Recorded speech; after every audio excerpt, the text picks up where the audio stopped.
small little goblin. Hello, hello, hello. Thank you so much for coming back to my channel. So it is October, and since it is the month of my birth, it's time to talk about something that has been bothering me for a long time. So follow me through the time machine, friends, because I'm about to explain why it bothers me so much, but we must go back in time to set up the system for which we are going to be talking. Like, share, and subscribe. Thank you so much. I think you're confusing peace with quiet. So way back in 1896, the first horror movie was made. It was about 3 minutes long, and it was goofy as fuck. Because the man who made it, George Méliès, made the film known in English as The Haunted Castle, or The House of the Devil, whichever one you prefer. But the official name is Le Manoir du Diable. Du Diable? I can't speak French. Fuck the French. And the reason why I say that it's goofy as fuck is because it is more haunted garage on Halloween than the tried and true method of the modern horror movie. The movie has cauldrons, animated skeletons, ghost transforming bats, and ultimately an incarnation of the devil. So let's back up a bit to the director of this little horror show.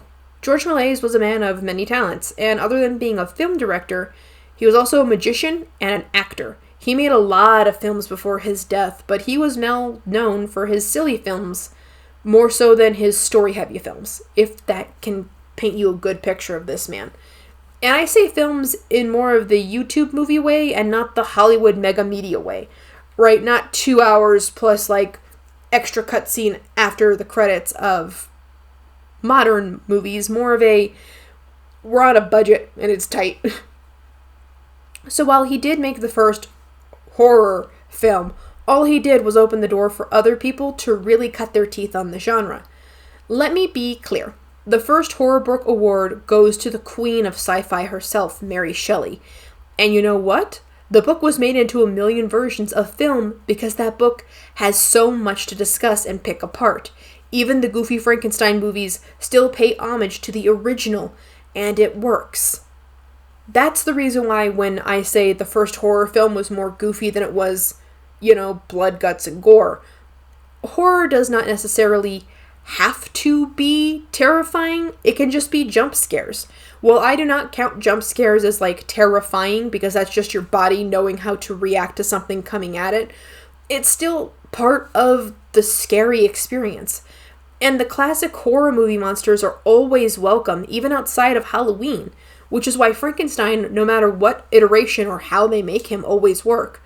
The werewolf, vampires, the Frankensteins, hell, even the water monsters are rare, but they're a welcome, breath of fresh air.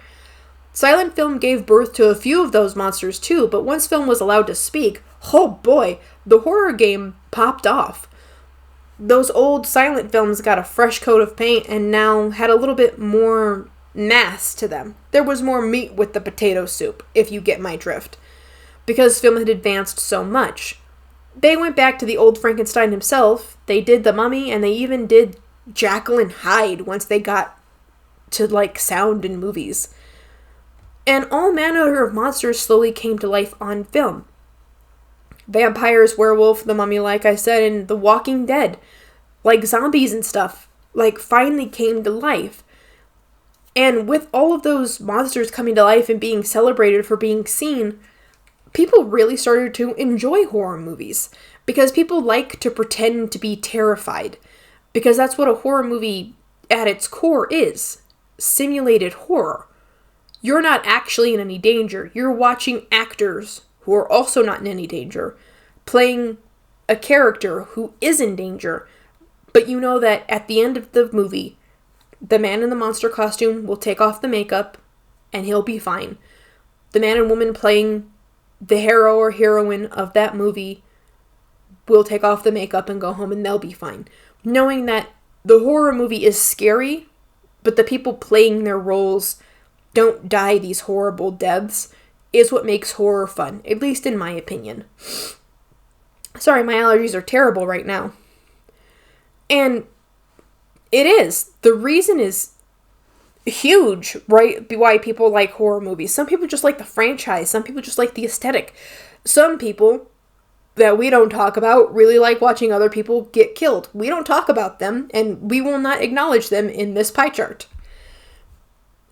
Because there's no really correct reason as to why people like horror. But the common no-duh answer is that horror movies can let us have a scary experience without the fear of it being real, like I said before. People can sit down and have a scary thing happen knowing full well they're okay. And that's like the main takeaway from horror, right? There is no Frankenstein. There is no werewolf.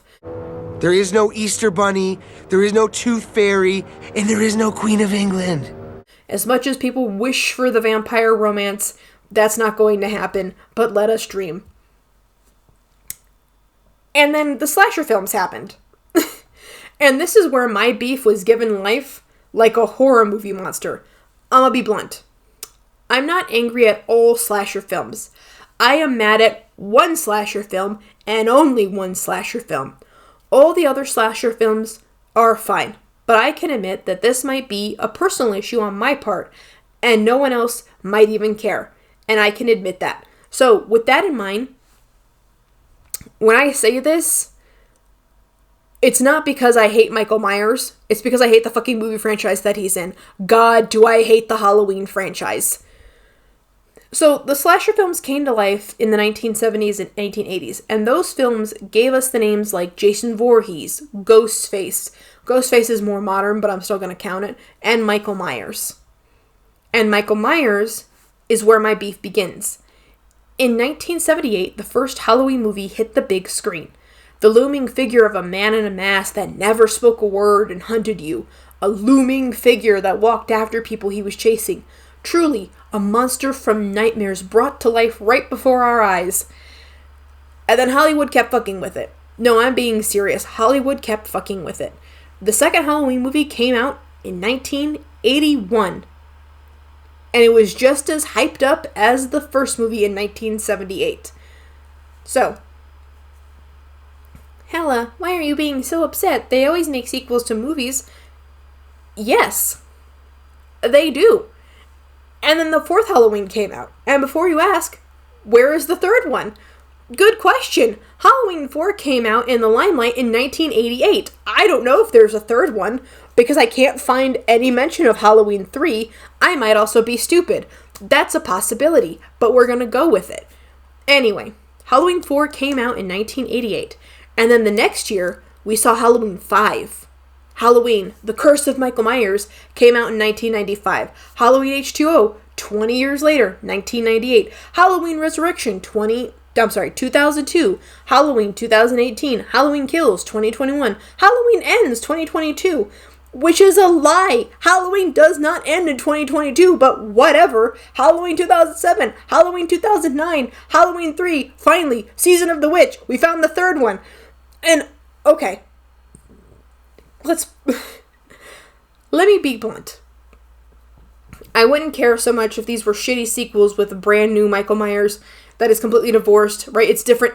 It's a million different timelines with the same man going through it, with always the same story and the same tragic ending, right? If it was that, I wouldn't be complaining. That's not what it is. This fool dies so many times and then keeps coming back. Is he a zombie? No, he's just a guy. Is he an automaton? No, he's just a guy. What are we talking about? What? Huh? Who? The franchise right now seems to be down for a bit. Seems to be down. Let me say that again. Seems to be down. Because I doubt that Halloween ends, right? I doubt it. Because they always seem to make new ones. And I'm like, why do they keep making new movies of the same old movies? Well, this particular franchise is because this man died several times and he keeps coming back. And I wouldn't care so much if he was, in fact, some form of like supernatural entity or even a zombie or anything like that. But he isn't. Michael Myers is just a guy. And again, maybe this beef is born from me just not liking slasher films. Maybe my hate of slasher films is just being projected so hard onto Michael Myers because he's been rebooted so many times. By the way, they have Michael Myers in Dead by Daylight, which is a video game, which I spoke about earlier this month. Like, please understand that while I am angry about a reboot of Michael Myers, that doesn't mean that I'm the only person in the world mad about reboots in general. And I think that that's what it is. I am not specifically mad at Michael Myers It's easy for me to point this out because of how many fucking Halloween films they have going on. I think my main issue is reboots. And a lot of people find reboots of anything poorly done and oftentimes seem to miss the point of the original medium. And I did a video like this about the Disney reboots for fucking ever ago, but it's not only Disney that is very guilty of this crime. This is more of a symptom of the disease that is reboots and like how movies are even made anymore. It's something that has been spoken about by Hollywood actor Matt Damon. So I think a scenario lots of viewers can relate to is sitting on the couch on a Friday night, going through the streaming services, cycling through the movies and thinking to themselves, they're not making movies for me anymore. As somebody who's been intimately involved in movie making for 30 years, what are the macro Hollywood conditions behind that sentiment? Well, so what happened was the DVD was a huge part of our business, of our revenue stream. And technology has just made that obsolete. And so the movies that we used to make, you could afford to not make all of your money when it played in the theater because you knew you had the DVD coming behind the release. And 6 months later, you'd get a whole nother chunk. It would be like reopening the movie almost. Matt Damon explains that, well, yes, you went to see a movie, you won't remember a lot of it with how modern movies are made. You go to see one-off entertainment, you see it once, and then you've seen it a million different times in a million different movies. The MCU is a great example of this. When you watch the latest big explosion and cool CGI MCU movie, that's all you see is the latest, biggest explosion and the cool CGI from the Marvel Cinematic Universe. Because that's really all it is. And the story it tells you never gets to long-term memory, assuming the story was what you came to see anyway. Because the MCU seems to be doing this thing where they're only really telling you enough of the story to get you invested, which is like the prologue, and then the ending, and then the in-between seems to be, honestly, not even there, because that's not really the point. Now, I know a lot of people buy the movies that come out and even have good things to say about it. I was one of those people. I had good things to say about it. But staying on the subject of, specifically the Marvel Cinematic Universe, after Thanos was defeated, I never really went back to the next big movie that they were trying to push. I watched the Disney shows and I went with friends who wanted to see the next big Marvel movie, but I wasn't going to see the movie. I was going to hang out with them. The movie was just the area we were hanging out in. I never wanted to see the movie myself, but they wanted to, so I went. And other than the movies, I wanted to see and had copies of because I had the DVD of those movies. At least to a point, anyway, because at some point, the DVD and Blu-rays of yesteryear are now all but gone because the companies that own these disposable movies have all hidden behind a paywall that you must sign up for and pay a monthly subscription fee for. You now have to have the membership to see these movies. But that's kind of the point, right? The movie is designed to be disposable.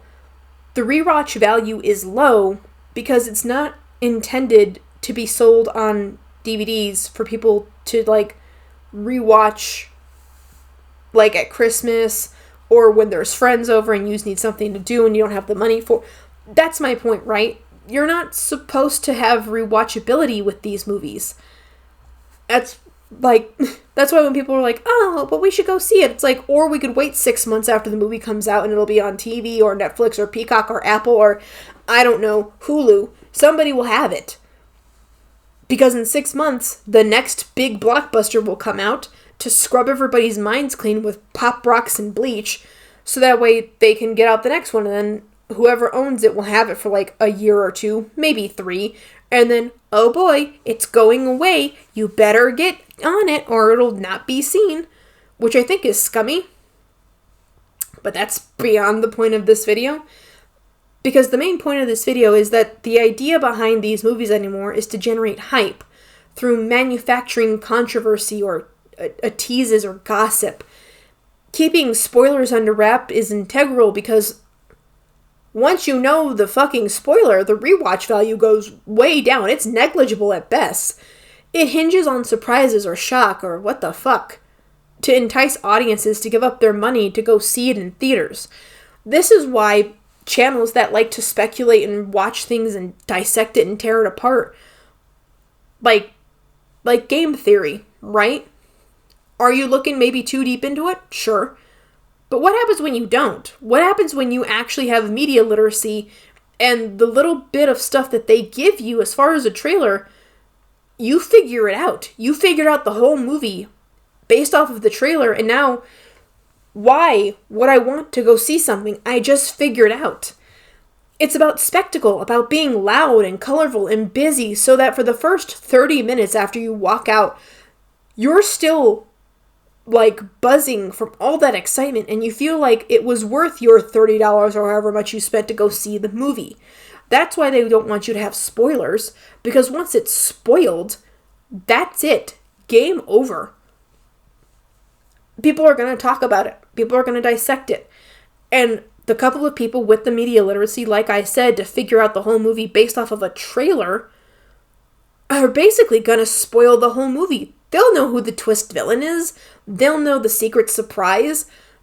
Because that's the point of a trailer, right? Just to give up so much. But new trailers anymore, why would you show me a 2-minute trailer? Like, that's stupid. You might as well just show me the first 2 minutes of the movie for free, and that will get me invested, unless the first 2 minutes are boring, in which case you can't show that. So which is it, right? Is the movie super hype or is it boring?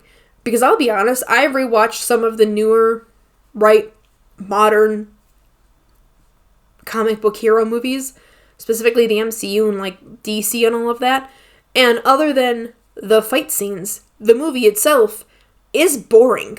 And I think that's the problem. You don't want a story where people are engaged and captured by the world you're building. You're just trying to be able to write off all the expensive people you put into it and all of the CGI that it has to go in to make these movies. And I'll be 100% honest, I think reboots are a symptom of the disease of these movies. You keep having to reboot Michael Myers every 5 years because the movies you made about him are the same torture porn, how far can we push the bill bullshit kind of movie you made last time. But because the movie you made last time has now aged like sour milk, and it's completely gone from anybody giving a fuck about it unless the diehard fans are the only ones talking about it, you have to remake it again. And we've seen Halloween do this in all manner of properties. It seems like everything is getting a reboot. A fresh coat of paint for the next generation. Gag me with a spoon. That is the stupidest shit I've ever heard in my life. The old movies are fine, and the new generation can watch the old movie. If you want to make a new thing for the new kids on the block, then write a new story. Hollywood needs to grab someone from the indie scene and pay them Game of Thrones money to write them a story and like direct a film or two, because while the mainstream media has been on the stale end of the white bread reboots, the indie scenes have been like having a ball with content.